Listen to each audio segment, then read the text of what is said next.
I am Akihiko Tanaka, President of JICA. Japan has a long history of involvement in international cooperation in the field of maritime safety and security. It dates from the late 1960s when the country entered a period of rapid economic growth after recovering from World War II. In tracing that path to the present, I would like to look back at the situation of maritime safety and security around Japan immediately after the war, and the origins of Japan's Official Development Assistance, ODA. During the Pacific War, the U.S. military conducted Operation Starvation to cut off maritime transportation around Japan.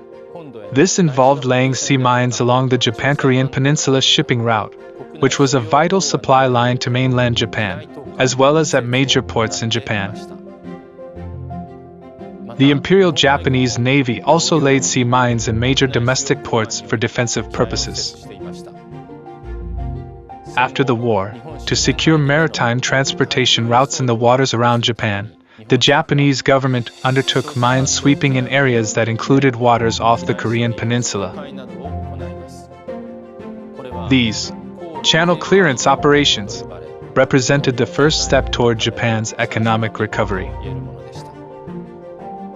Other urgent issues included hydrographic surveys and charting to ensure the safety of maritime traffic, and maintenance and restoration of marine aids to navigation such as lighthouses. The Japan Coast Guard, modeled on the U.S. Coast Guard, was established in 1948 to deal with these issues centrally. Meanwhile, in 1952, the San Francisco Peace Treaty came into effect, resulting in the restoration of Japan's independence. Through this, Japan embarked on a path to rejoining the international community. As part of post-war reparations, Japan paid compensation to various Asian countries including Burma, the Philippines, Indonesia, and Vietnam. At the same time, Japan joined the Colombo Plan in 1954 and commenced technical cooperation with various Asian countries. That was the start of Japan's ODA, which marks its 70th anniversary in 2024. The preamble of the Constitution of Japan contains the following passage. We desire to occupy an honored place in an international society striving for the preservation of peace, and the banishment of tyranny and slavery, oppression and intolerance for all time from the earth. We recognize that all peoples of the world have the right to live in peace, free from fear and want.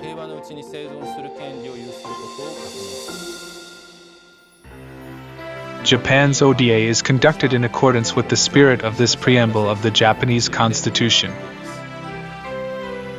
JICA, as an organization responsible for ODA, works in the field in developing countries and supports people in those countries. We have also cooperated in the field of maritime safety and security as part of such ODA in various countries worldwide, including Southeast Asia. We take this opportunity to present that history.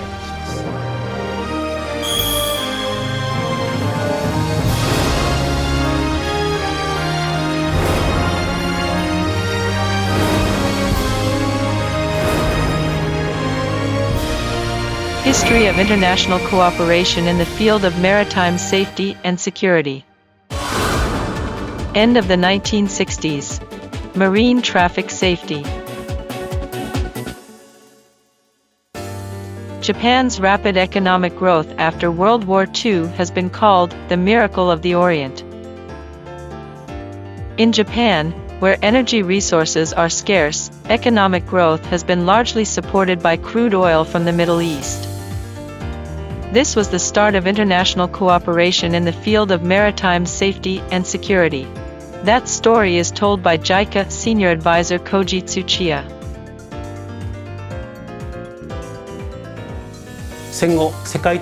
There was a global increase in demand for petroleum post-war. It was crude oil transported from the Middle East that supported the miracle of Japan's economic growth, and the Straits of Malacca and Singapore were becoming increasingly vital as links between the Middle East and Asia. Post-war, amid increasing demand for crude oil and upsizing of tankers to reduce shipping costs, a large-scale maritime tanker disaster occurred near the United Kingdom. The impact of the damage from the oil spill was enormous and widespread, and had a major effect on maritime professionals around the world. In this context, the Malacca Strait Council was established to secure safe navigation of vessels in the strait, through the efforts of the private sector in Japan. The Malacca Strait Council was established in 1969 by organizations including the Japan Maritime Foundation, the Japan Shipbuilding Industry Association, now the Nippon Foundation, and the Japanese Shipowners Association. The MSC's first task was a hydrographic survey, conducted jointly by the coastal countries of Malaysia, Indonesia, and Singapore, targeting a sea area of over 1,000 kilometers, including the 970 kilometers Malacca Strait and the 90 kilometers Singapore Strait. Those activities later expanded to include compilation of nautical charts, removal of sunken ships, shoal removal, installation and maintenance of aids to navigation such as lighthouses and light buoys, provision of buoy tenders to install buoys, and oil spill recovery vessels OSRV to collect floating oil.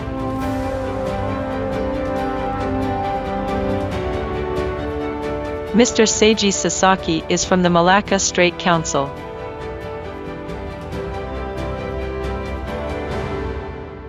Originally, the nautical charts of the Straits of Malacca and Singapore were very basic surveys by the Dutch and British pre-war suzerain states. They did not capture all the topographic details.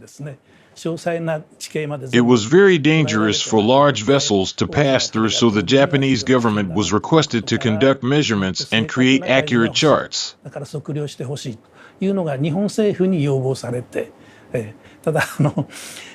However, given that it was only some 20 years since the end of the war, and there were countries which had been previously occupied by Japan, opposition from these countries was predicted if Japan conducted the surveys itself.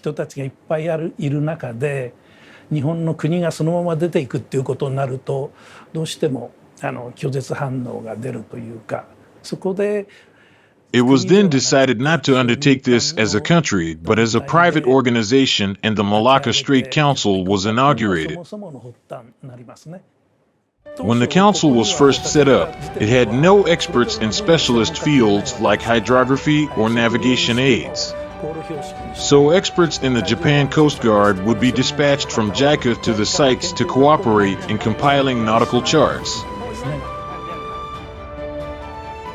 20 years have passed since the establishment of the Japan Coast Guard in 1948, and the expertise that the Coast Guard developed in the process of Japan's post-war reconstruction started to be utilized overseas as well. As early as 1971, a hydrography for charting program was commenced as part of a JICA training program held in Japan.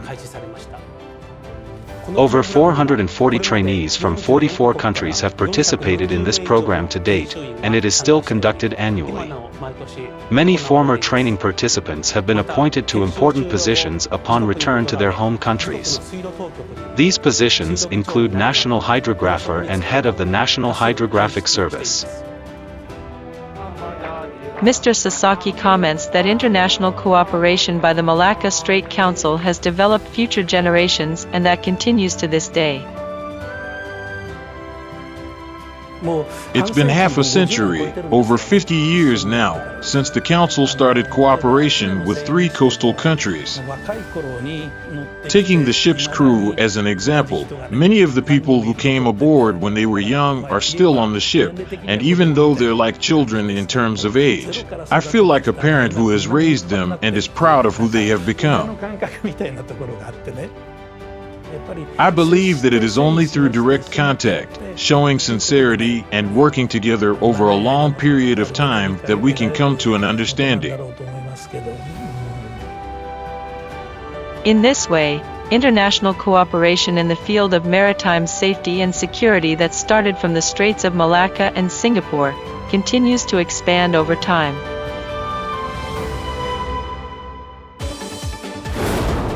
(1980s). Saving lives, protecting the marine environment.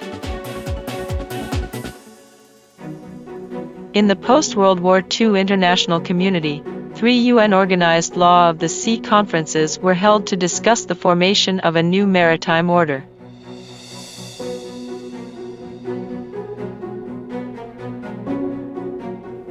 At the first conference, which began in 1958, the 4 conventions on the territorial sea, the high seas, fishery resources, and the continental shelf were adopted.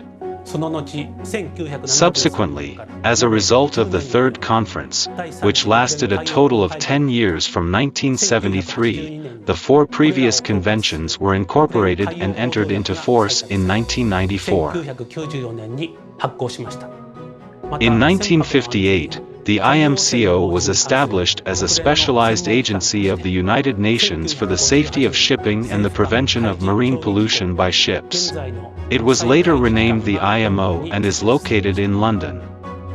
The framework initiated by the IMO included the 1974 SALAS Convention, the International Convention for the Safety of Life at Sea, the MARPOL Convention, the International Convention for the Prevention of Pollution from Ships, and the 1979 SAR Convention, the International Convention on Maritime Search and Rescue.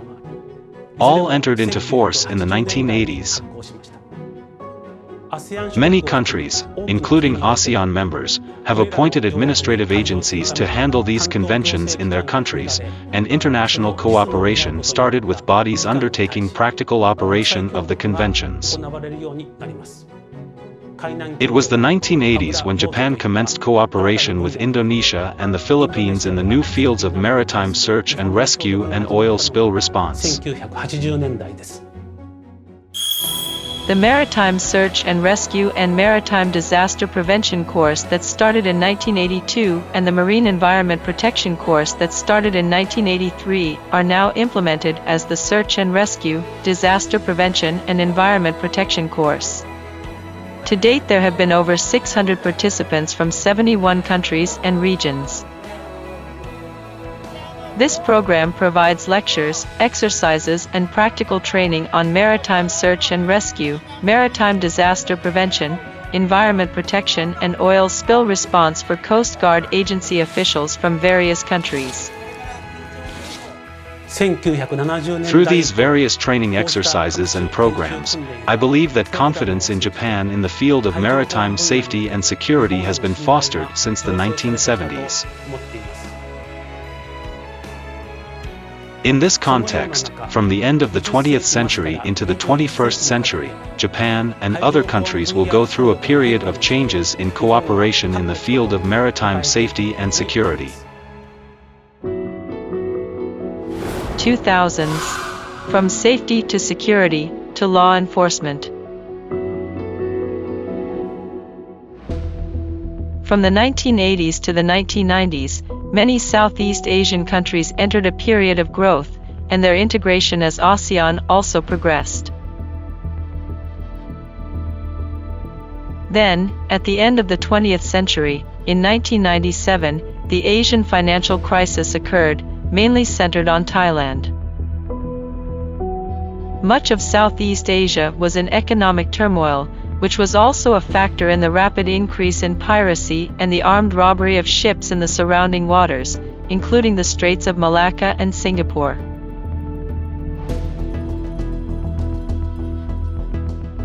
The incidents of piracy and armed robbery varied from minor cases like sneaking onto a ship while moored alongside the pier at night and stealing ship's equipment, to hijacking vessels, selling off the cargo or demanding a ransom.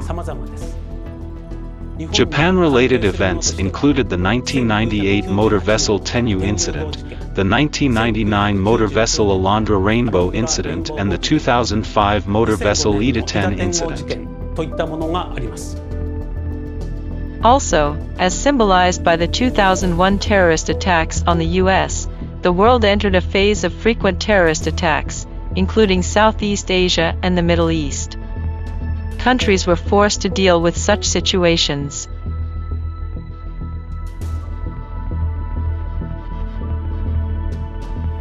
Around this time, the U.S. ship coal bombing incident occurred in the Gulf of Aden in 2000, and the bombing of the French tanker, the Limburg, in 2002. Later there was a bombing of offshore oil terminals off Basra, Iraq in 2004, and the Mumbai terrorist attacks in India in 2008 where terrorists entered from the sea to carry out the attacks. A JICA training program offering a maritime law enforcement course had started in Japan in 2001 to respond to such situations. To all the participants in this program, where the vision in the world. To date, over 390 training participants from 35 countries and regions have participated in this course, which is still held annually.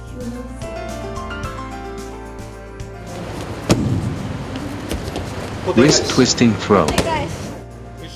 This is a scene from arresting technique training. Trainees practice a unique Japanese method of effective opponent suppression, depending on the degree of resistance or harm they encounter, where both parties remain physically unharmed.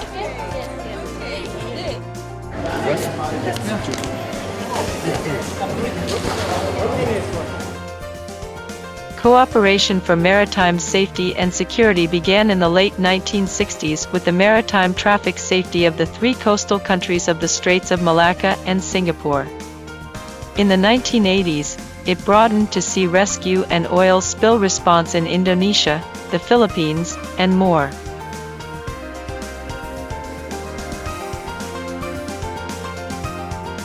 Then, around 2000, the nature of cooperation expanded from the previous safety to security. This is end of territorial sea.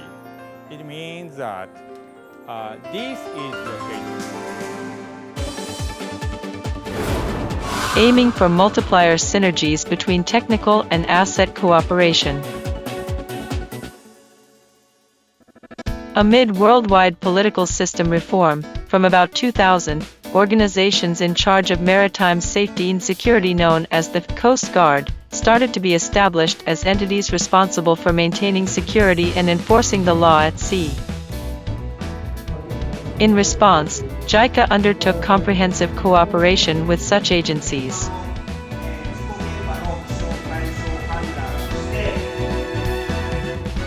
For example, one of Japan's maritime neighbors is the Philippines, and the entity protecting the sea leading to Japan is the Philippine Coast Guard.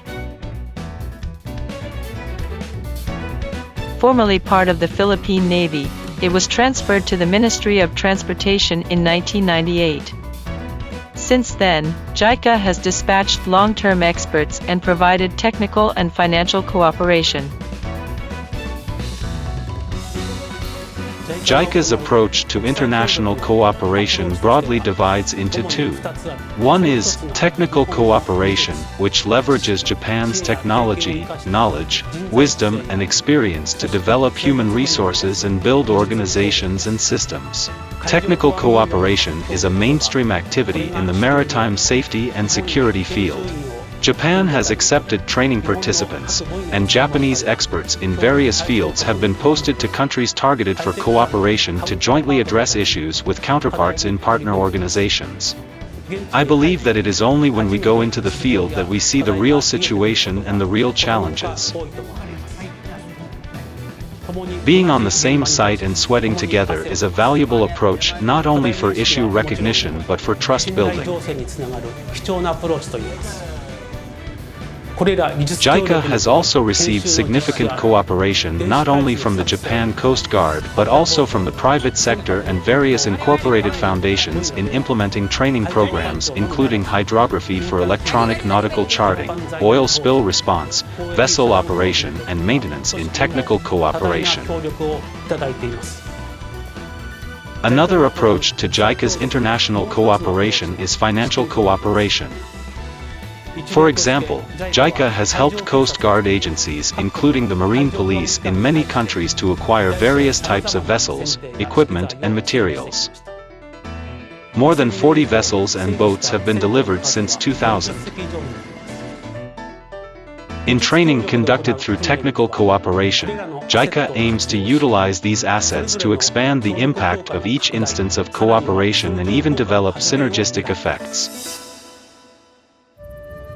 In addition to cooperation with countries, JICA also provides cooperation focused on a particular region. JICA has conducted an annual program in which personnel from Coast Guard agencies in Southeast Asia board a training vessel of the Japan Coast Guard Academy as JICA training participants.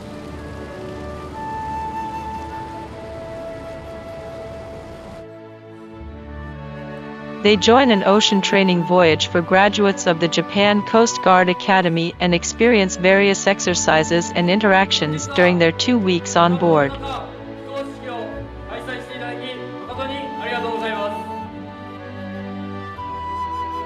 These are comments from training participants. My impression to the Kojima onboard training, it was very, very excellent. The officers, the trainees, the senior officers, the trainees and cadets, my roommates, actually they were very, very funny and intelligent, and also as well as they are more skillful than any other person or any other organization that I've ever seen. So it helped me a lot, especially the sharing the knowledge and cultures that I will apply hopefully when I return back to the country. This training was a Pan-Pacific exercise where we made a wide circuit of the Pacific Ocean. The ocean is far vaster than I imagined. We were often told by instructors that it is important for the Coast Guard to cooperate with other countries, but to protect the vast oceans, I realized that protecting the Great Ocean requires cooperation with the rest of the world, not just with Japan. Maritime safety and security is expanding globally. It is now entering a new phase.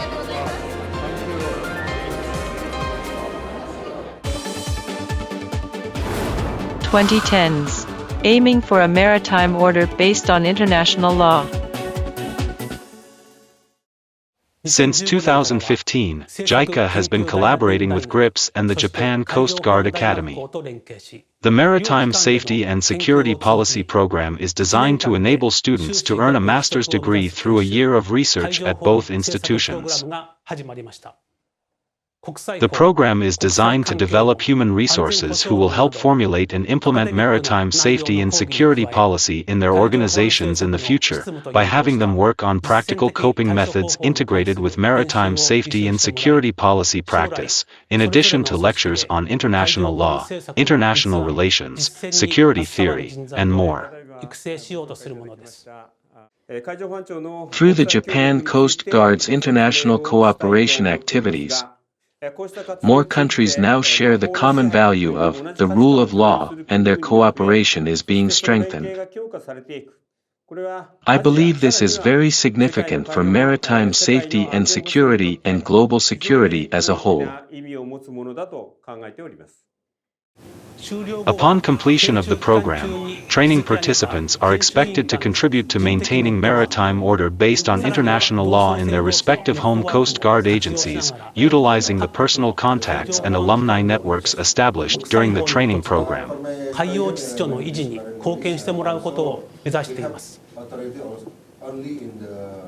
While previous programs have focused on handling the tasks at hand, the Maritime Safety and Security Policy Program is a new, unprecedented endeavor that conducts human resource training with a future-focused mid- and long-term perspective.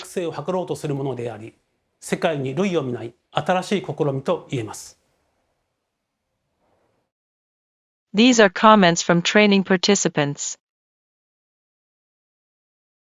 So we have learned that we have different practices, we have different interpretation of our international law, but it's a good thing because with this program we have gained ideas and have some thoughts about it. So this opportunity is a very rare opportunity, especially for us Coast Guard officers, to be able to gather together with many different countries, all together discussing issues that are common to all of us. So I think this kind of program, wherein we are able to talk about our best practices, our own country's way of doing things, and learning from one another. It's one of the best opportunities that I think JICA and Japan has provided to all of us. 2020s. Further steps forward.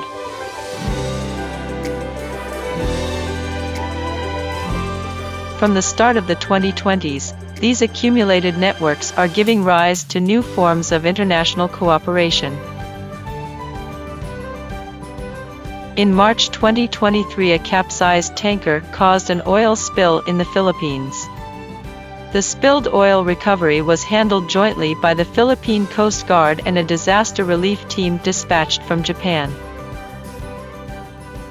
JICA has been cooperating with the Philippine Coast Guard since 1998, and the request for emergency assistance from JICA in response to the oil spill is thought to have been based on the relationship of trust that had been developed.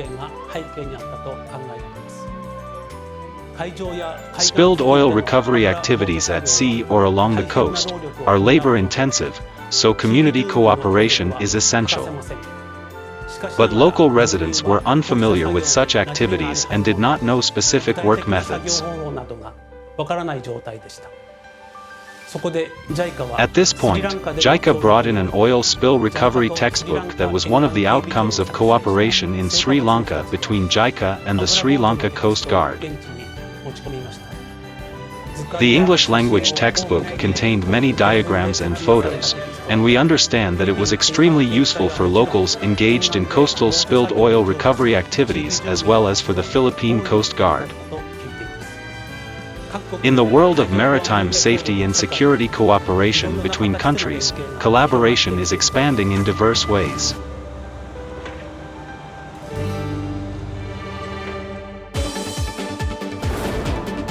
Important functions and roles of Coast Guard agencies. From the end of the 1980s, when the Cold War between East and West came to an end, along with changes in social structure, the environment surrounding maritime safety and security, including people's awareness, has also changed. The events to be addressed under maritime safety and security became more widely recognized than ever before, and their content became more sophisticated and specialized.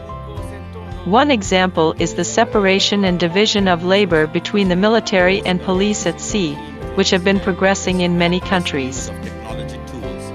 But also confront us with the new challenges.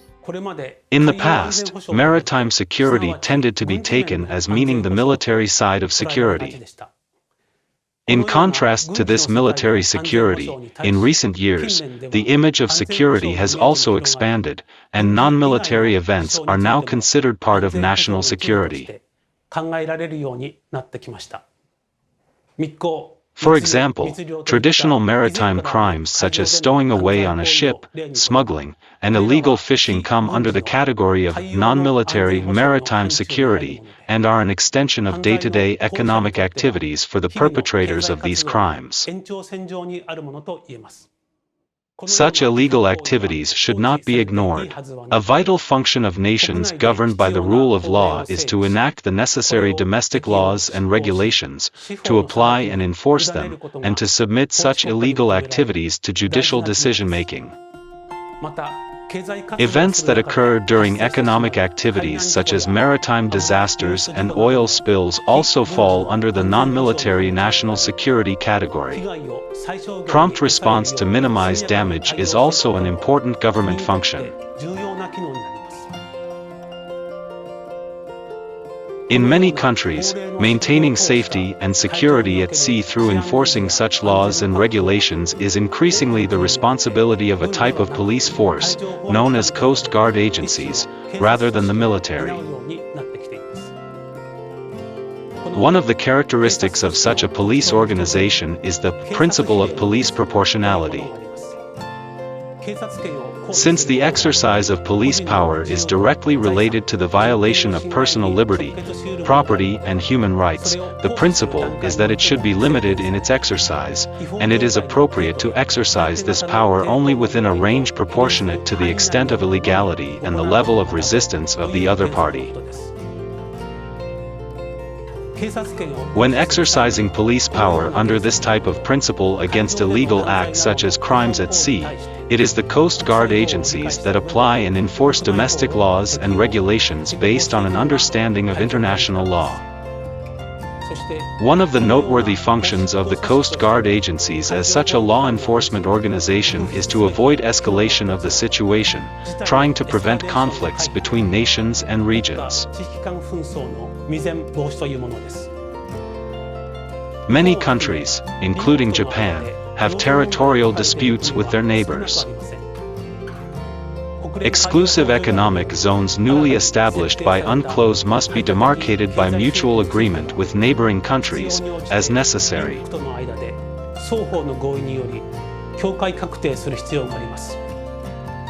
However, these are issues that are directly related to their respective national interests, in addition to the causes of territorial disputes, and currently, not many countries have reached agreement. Particularly in sea areas where the respective assertions differ, when some irregularity occurs, it is important to note that the first responder is not the military but a law enforcement organization like Coast Guard agencies. By responding in a manner that avoids escalation of the situation in accordance with international and domestic law, they fulfill the role of maintaining the status quo until a diplomatic solution is reached. This is said to be a safety mechanism and a buffer to prevent military conflict.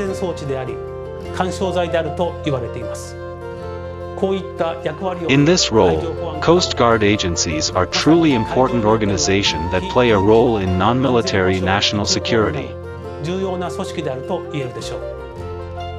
I feel that even in the diplomatic world, Coast Guard agencies are being increasingly valued as one of the actors in non-military national security. In July 2016, the ARF Statement on Enhancing Cooperation Among Maritime Law Enforcement Agencies referred to Coast Guard agencies as the first responders and frontline actors. This term comes from the September 2001 U.S. terrorist attacks, where the firefighters and others who first rushed to the scene engaged in rescue operations despite suffering heavy casualties. Since then, first responders has been used as a term of respect. This means that in the diplomatic world, Coast Guard agencies have come to be recognized as agencies that act first and on the front line. I think that is a major step forward. The day-to-day work of Coast Guard agencies is to be there for local people, sometimes with their support. They are the police and firefighters at sea, ensuring safety of the community and maintaining public order at sea while respecting the human rights of the people. In addition, they play an important role in the security of their own territory and in the prevention of conflict with neighboring countries and regions. Cooperation in the development of such Coast Guard agencies is in line with JICA's vision and is an important area of cooperation for JICA.